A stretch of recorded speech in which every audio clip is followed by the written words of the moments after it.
وأمدنا بمدد آمين آمين آمين الفاتحة.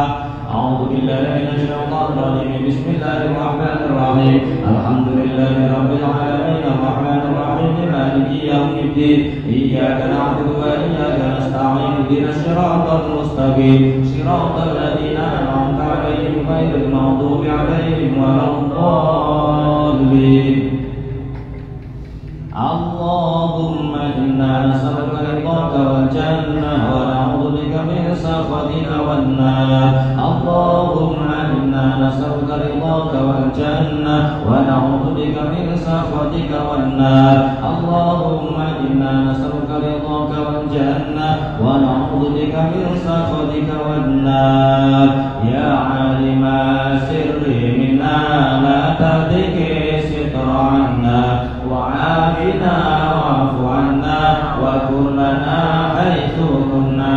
يا عالم السر منا لا تهتك ستر عنا وعافنا واعف عنا وكن لنا حيث كنا. يا عالم السر منا لا تهتك ستر عنا وعافنا واعف عنا وكن لنا حيث كنا. يا الله بها يا الله بها يا الله بحسن الخاتمة. يا الله بها يا الله بها يا الله بحسن الخاتمة. يا الله بها يا الله بها يا الله بحسن الخاتمة. يا الله بها يا الله بها يا الله بحسن الخاتمة. الفاتحة.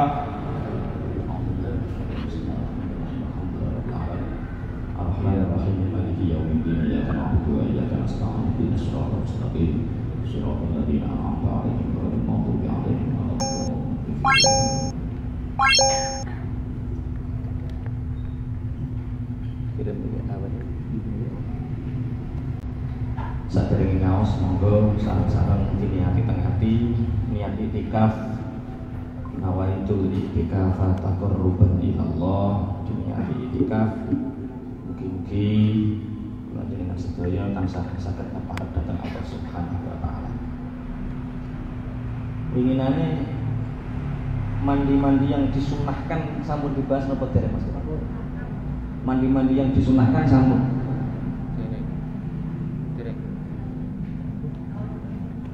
Ibu-ibu mandi-mandi yang sudah yang disunahkan sampun. Marai tengeranku kok teko mandi-mandi yang disunahkan. Monggo ingkang gadah catatan. Terakhir apa? Wudu terakhir. Terakhir itu yang pertama yang suci, yang kedua wudu, yang ketiga istinja. Oh, istinja sampun diwingi. Ya. Membatalkan wudu sampun. Yang menyebabkan mandi. Istinja. Mandi. Mandi. Yang terakhir mandi. Cara mandi itu yang terakhir nggih. Saniki wal salat al-masnunah. Bismillahirrahmanirrahim.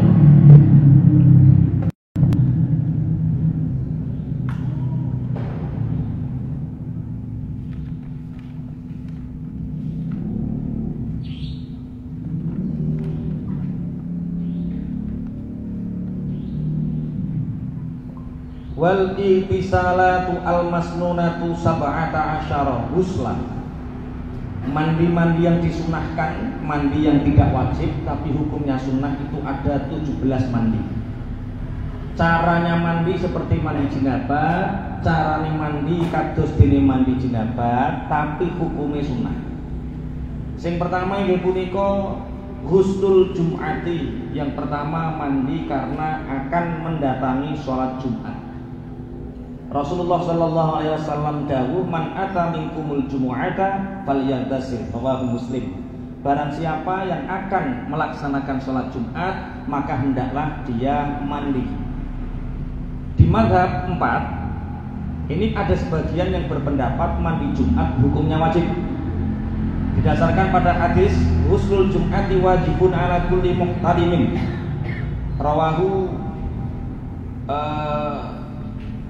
Bukhari wa Muslim. Mandi Jumat itu hukumnya wajib bagi setiap orang yang balik, yang sudah balik. Cuma mazhab kita Imam Syafi'i menghukumi mandi sholat Jumat itu hukumnya sunnah. Nek wajib niku bila dilakukan berpahala, bila tidak dilakukan bisa. Rugi berdosa di wajib rugi. Sing sunnah, kalau kita melakukan dapat pahala, kalau tidak melakukan rugi aja tidak dapat pahala, aku tambah sampean gak ngelakoni.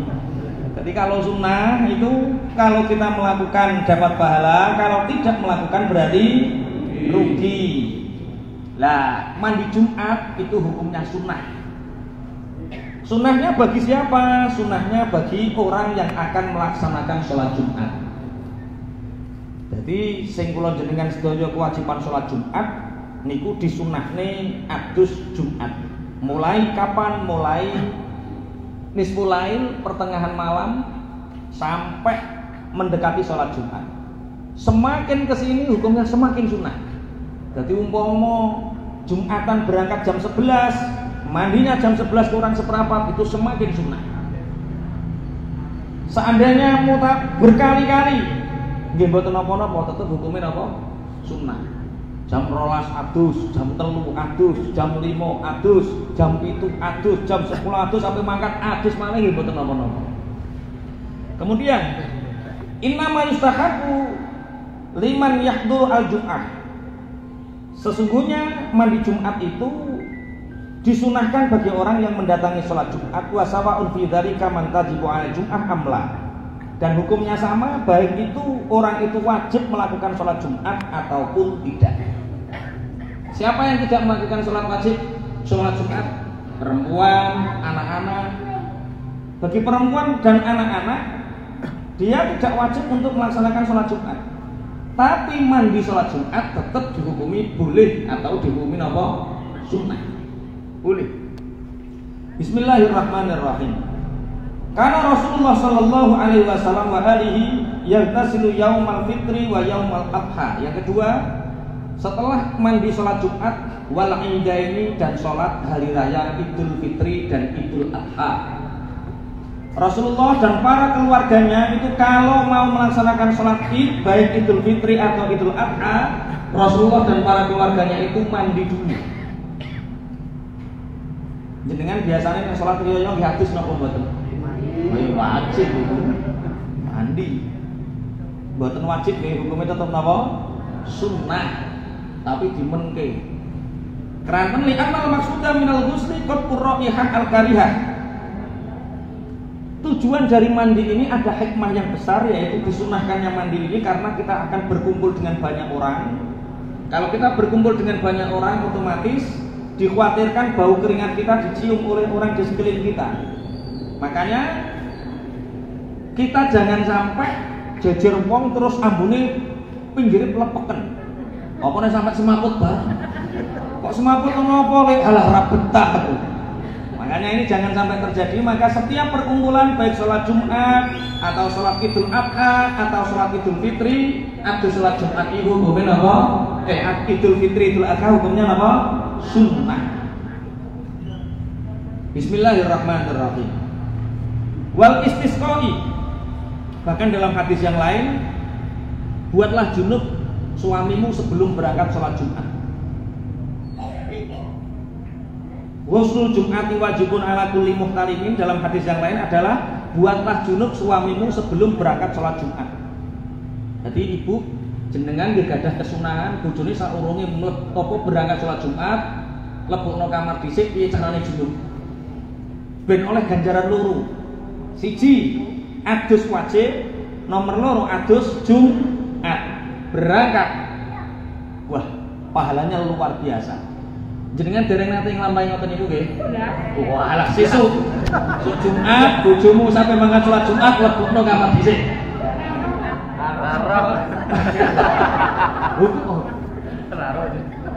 Makanya ada hadis kan maksudnya yaumul Jum'ah yaumul jima.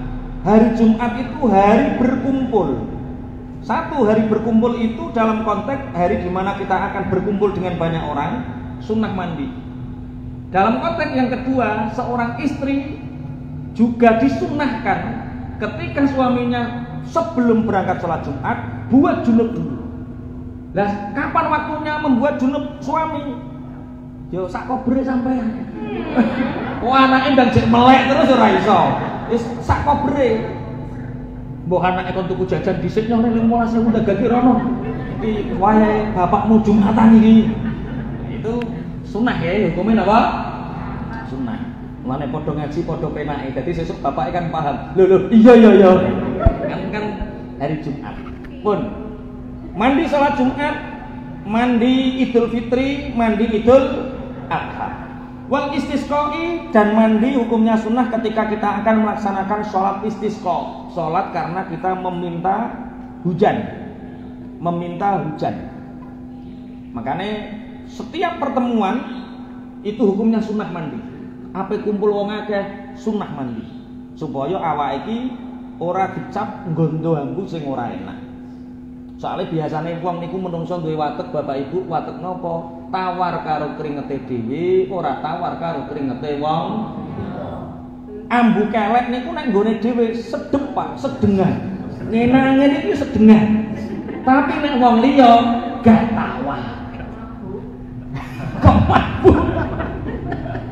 Lah iku padha karo wong, akeh wong iku dadi pepiling. Akeh wong tawar karo eleke dhewe, tapi gak tawar karo eleke wong. Mampu kringete awake niku tawar, tapi gak tawar karo kringete wong liya. Lah, nek wong saleh niku diwalik. Awake kudu roh eleke dhewe, aja sampe roh eleke wong liya. Mulane disunahkan sebelum berkumpul dengan orang banyak mandi dulu. Salat istisqa sakderenge nglampahi salat istisqa nggih mandi. Wal khusufi dan salat karena akan melaksanakan salat gerhana rembulan dan salat gerhana matahari. Masjid Kapas niki ngapunten Pak Des, sampun nate nglampahi salat gerhana matahari. Sampun nggih. Alhamdulillah kudu dimulai diistiqomahkan salat gerhana rembulan, salat gerhana matahari. Lah sakderenge nglampahi salat gerhana niku disunahkan juga mandi. Niate pripun? Niat niku ora kudu nawaitu. Mumpun diterangke winginane. Pokoke plek ape salat gerhana ya niat ingsun adus pas wayah nemplek niki niat ning atine muni niat ingsun adus krana arep nglakoni salat gerhana sunah lillahi ta'ala. Wal ghuslu min ghusl mayyiti, dan mandi dari memandikan mayit. Jenengan gadah keluarga kok nderek kecipratan banyu saka mayit sing didusi, maka setelah memandikan mayit segera mandi, yaitu mandi besar karena mandi setelah memandikan mayit. Niku hukume sunnah. Jadi rata sawak kabeh niat ingsun adus krana sak rampunge utawa sakwise ngedusi mayit. Dan ini fadilahnya luar biasa dalam kesehatan. Karena dikhawatirkan mayit niku gadah penyakit sing menular, sehingga sebelum penyakit menular niku syariat membatasi awake disunahno adus sakwise ngedusi mayit. Rasulullah sallallahu alaihi wasallam dawuh, "Man ghassala mayitan falyaghtasil wa man hamalahu falyatawaddo." Barang siapa yang memandikan mayit, maka segeralah dia setelah selesai mandi. Dan barang siapa yang ikut memikul mayit, menggotong mayit, membawa mayit, maka segeralah dia berwudu. Jadi sunahe nek sing melok ngedusi sunahe nglampahi apa? Mandi. Lah nek sing mikul sunahe nglakoni wudu. Tapi seandainya disempurnakan, waduh aku bar takziah. Lidafil fitnah, untuk menolak fitnah. Masya bar mikul kok adus sak wuduke, mboten napa-napa. Utawa sampean duwe penyakit was-was, walah usum corona iki aku bar takziah. Mandi enggak apa-apa. Karena mandi dari memandikan.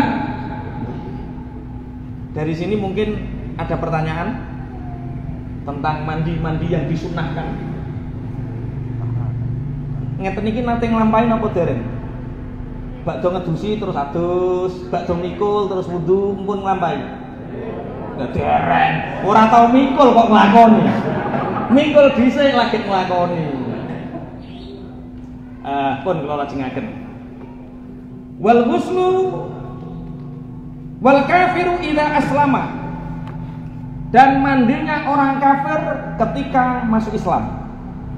Bapak Ibu, ketika ada orang masuk Islam itu jangan ditunda mandi, jangan ditunda wudu, jangan ditunda apapun. Winginane kula sak kanca kalih Mas Taufik, sapa sing nderek? Pak Hadi nderek mboten? Mboten, sing ana wong mleb napa turun dari mobil langsung ingin masuk Islam. Yo seketika masuk Islam. Maksudnya seketika itu kita syahadatkan. Lah dene setelah syahadat baru kita ajari mandi, kita ajari wudu. Aja kok kula pengen Islam. Waduh ki Pak Yai roh eneng. Ayo gawe acara dhisik. Atus dhisik. Ada urung sampai syahadat mati wong. Itu enggak boleh. Maka dosa besar nggih, dosa bagi orang yang memperlambat orang yang masuk Islam, tidak segera dipercepat, dan sebelum masuk Islam dia sudah mati. Makanya jenengan sapa-sapa lan ana wong masuk sampean duduk kiai. Pak Lek, aku kok pengen Islam. Ayo langsung. Asyhadu an la ilaha illallah, langsung dilatih. Dene sakwise niku nembe dulang adus siji, adus jenabat. Nomor loro adus krana masuk agama Islam. Wal majnuni, dan aduse wong majnun. Majnun niku wong gila. Jadi orang yang taghir itu uteke maleh, Pak. Apa nek ngarani guyu-guyu dhewe, ngomong-ngomong karepe dhewe, lah terus waras. Orang yang asalnya gila kemudian sembuh, maka saat sembuh itu dan segera dimandikan. Itu hukumnya sunnah. Hukumnya apa? Sunnah. Ayo, le sampean alhamdulillah ndang adus jenabat. Bakda adus jenabat terus adus karena setelah disembuhkan oleh Allah. Wal maghma'alah, dan mandi orang yang habis pingsan. Jenengan bakda semaput upacara kesuwen semaput sampai rumah segera mandi. Hukumnya apa? Sunnah. Jadi mandi karena sehabis hilangnya kesadaran. Hukumnya sunnah. Kemudian wal ghuslu indal ihrami, dan mandi ketika akan melaksanakan ihram. Bapak Ibu, kalau kita ke Madinah dulu niku biasanya kita ke hotel ya. Setelah hotel kita ziarah-ziarah dulu ke makam Rasulullah. Setelah ziarah ke makam Rasulullah, kita di Madinah biasanya 4 hari ini. Kalau dari Madinah kita menuju mikot namanya Bir Ali. Lah di Bir Ali ini sebelum kita ganti pakaian ihram, mandi dulu. Mandi dulu.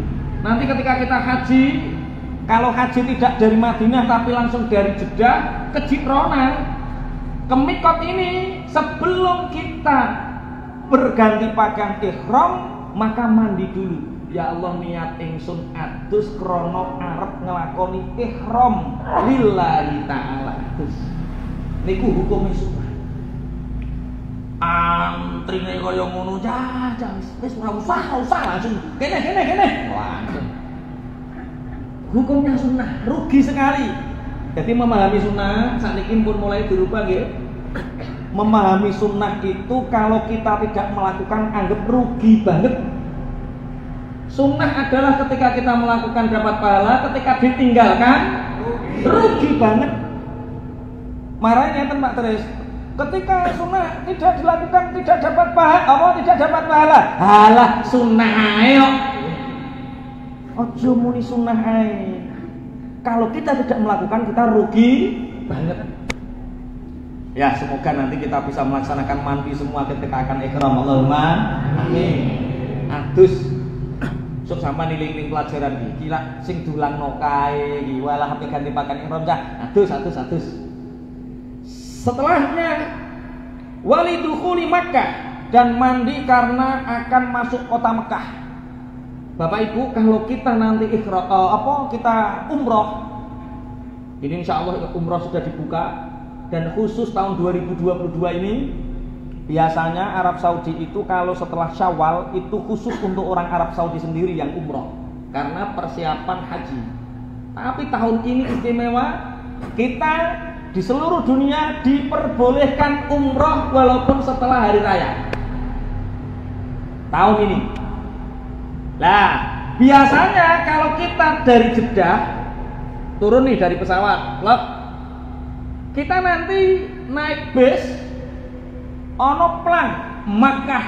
Nah, ketika berhenti di masjid yang sebelum kita masuk Mekah, Bapak Ibu, tek sing gete ngajak adus te ora, tek sing ngaban-ngabani ngajak apa ora jenengan iling-iling pelajaran iki. Saurunge mlebu kota Mekah, awake sunah nglakoni adus kaya adus jenabat nyan ingsun adus krana arep mlebu kota Mekah.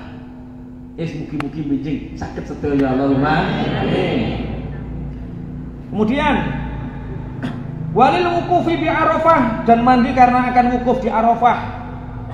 Walil mabiti bi Musdalifah, dan mandi karena akan menginap di Musdalifah. Walil ramyil jumari, dan mandi karena akan membalang jumrah at-talati yang 3. Walil tawafilan karena akan tawaf, lisa'i karena walil sa'ilan karena akan sa'i. Niki bedane Bapak Ibu. Di dalam rukun umroh niku enten sing diarani tawaf. Nek jenengan tasik nganggo pakaian ihram, benjing bab haji diterangke, aja sabunan, aja sampunan. Nggih pokoke gebuyuran tok digawe maneh. Tapi kalau tawaf sunnah, tawaf yang tidak dalam rangka ibadah haji dan tawaf dalam rangka tidak ibadah umroh, maka boleh. Boleh adus dhisik, sabunan dhisik, lagi sarungan berangkat angsar. Bedanya ketika kita pakaian ihram tidak boleh menggunakan wangi. Kemudian walidukhuli madinati Rasulillah sallallahu alaihi wasallam, dan mandi karena akan masuk kota Madinahnya Rasulullah sallallahu alaihi wasallam. Ada 17 mandi yang hukumnya sunnah. Dari sini mungkin ada pertanyaan 1-2, monggo bab mandi. Pertanyaan? Oh, kata wis paham kabeh, gampang. Selanjutnya ini bab yang asing untuk kita, sing gak kulino ngaji paling bingung, yaitu bab mengusap khufain. Dan ini saya punya pengalaman menarik ketika umroh ya. Khufain atau orang menyebut khufah. Khufah niku napa Bapak Ibu? Khufah niki sepatu. Sepatu. Orang yang memakai sepatu itu boleh tidak membasuh kakinya, tapi cukup mengusap sepatunya. Tapi memahami ini kudu detail. Iki nek gak detail engko Covid sepatu pegawai negeri langsung diusap ngene, langsung dienggo salat. Karena dia membaca hadis bahwa orang yang menggunakan sepatu itu boleh hanya mengusap, tidak apa? Tidak membasuh kakinya ketika mau sholat, dan sholatnya tasik sepatunan. Kula bak wasaken. Faslun wal maslu 'alal khuffaini jaizun bi thalathati syara'ita. Mengusap muzah, 2 muzah itu hukumnya diperbolehkan ketika memenuhi 3 syarat. Yang pertama, berarti syarat kita boleh mengusap sepatu ini ada 3. Syaratnya ada 3. Yang pertama, ayyabtadi'a lubsahuma ba'da kamalit thaharah. Yang pertama, bila dia memulai memakai khufain muzah itu setelah sempurna bersesuci. Jadi wudu dhisik, badha wudu sepatune nembe diadem. Nah, nanti ketika dia batal mau wudu lagi, dia nggak usah melepaskan sepatunya, tapi cukup diusap. Diusap tok. Tapi piye sing syarat sing nomor 2? Wa ayakuna sabiraini ala mahalli ghuslil fardi minal qadamain. Syarat yang kedua, sepatu yang dipakai itu rapat, kencang, bisa menutupi 2 mata kaki. Jadi sepatune sak dhuwure polok. Kaya sepatu apa ya ning kene ya? Sepatu boot. Sepatu boot dhuwure kerowok, Pak. Padahal ini nanti syaratnya yang lain itu yaitu diantaranya adalah tidak adanya udara yang dari sampean tahu ndelok sampean nate ningali film Arya Kamandanu sepatune lho. Sret ditaleni, kulit ditaleni. Lah itu namanya khuffain. Atau sepatu kulit tapi rapet sak dhuwure mata kaki. Lah saya pernah 5 orang ketika mau sholat di Mekah. Itu ada orang turun mobil masih menggunakan sepatu. Wudu dia. Terus diusapi ngene tok sepatunya. Jere baturku, wong arep bento-bento. Wong arep bento-bento Pak Yai, bento. Wudu ngamuk wae. Ngamuk piye? Lah wong sepatu lho ora dicoplok. Diusapi tok ngono digo salatu bento. Aku ngene mikir, sing bento ki kuwi. Lah ya wong ora ngerti kok nyalano sing. Kenapa muzah ini Bapak Ibu ngapunten? Ini kultur budaya, kultur geografis ini berpengaruh. Di Timur Tengah, di Arab Saudi, di negara-negara Islam yang lain, ngapunten kulturnya itu, jalanan sana itu najis itu minim. Ora ana wong ingon-ingon pitik. Jalan itu kalau tidak aspal ya pasir yang di situ notabene suci. Gak ana wong yang kucing sing najis sak nggon-nggon. Sehingga sepatu ketika naik mobil, ketika ke mall kemana itu najis bisa terjaga. Lah kalau di sini ilmu ini sampai praktekkan, sepatonan diusap tok, lah wong ngisore telek pitik. Lagi mau ke masjid lho wis teles kabeh, Pak. Makanya ini harus tahu diri ya. Harus ngerti keadaan geografi. Kalau di sana enak Pak praktek. Karena apa? Karena 1 sepatunya kering, 2 tidak ada najis. Lah di sini metu ka omah lho wis linet tok. Pun. Yang ketiga syaratnya, tapi minimal nek ngerti ilmune kita kan ora terus bentukno wong Arab ngono kan. Kowe nak fase gak pernah bentukno. Wes wong Arab gak sing sedo ngaji. Wa ayyakuna mimma yumkinu tatabu'ul masyi alaihima.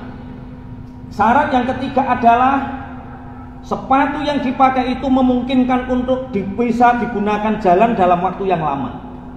Jadi gampangane sepatune kudu awet, ora oleh saka debok, ora oleh saka kertas, pokoknya dimungkinkan perjalanan jauh kuat. Ini 3 syarat kita boleh tidak usah melepas sepatu, tapi cukup dia apa? Diusap. Yaitu 1, menggunakan setelah sempurna bersesuci. Yang kedua, sepatunya menutupi mata kaki. Yang ketiga, sepatunya awet bisa ditempuh dalam perjalanan jauh. Wa yamsaku al-muqimu yauman wa lailatan. Kalau orang yang di rumah itu boleh mengusap muzah 1 hari 1 malam.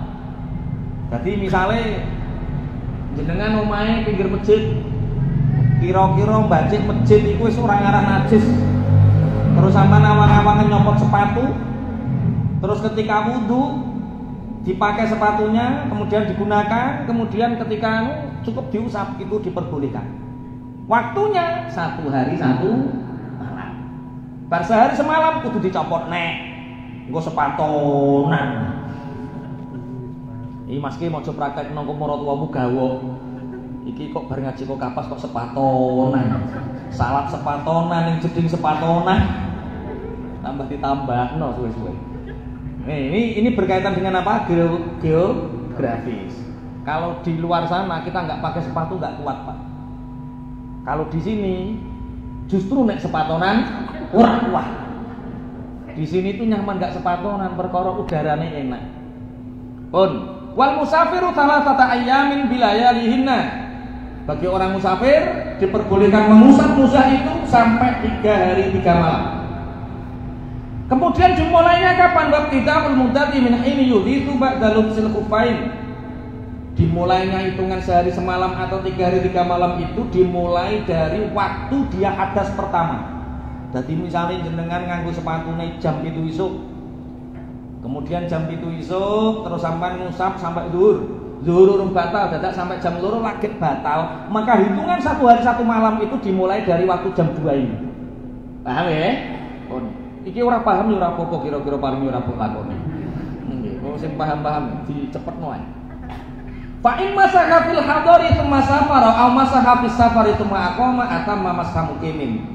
Kalau memakainya di rumah kemudian bepergian atau bepergian kemudian pulang, maka cukup seperti mengusapnya orang mukim, yaitu 1 hari 1 malam. Mengusap muzah ini mungkin ada pertanyaan Bapak Ibu? Tapi insya Allah paham ya maksudnya ya. Wes, iki. Waya betul almasku bi salasati asya'a. Mengusap muzah ini batal bila 3 hal terjadi. 1 bi khalihima, melepas otomatis. Wa qidaul mudati, habisnya waktu otomatis. Wa ma yujibu al-ghusla, dan ada sesuatu yang mewajibkan mandi. Itu berarti batal, wajib dilepas.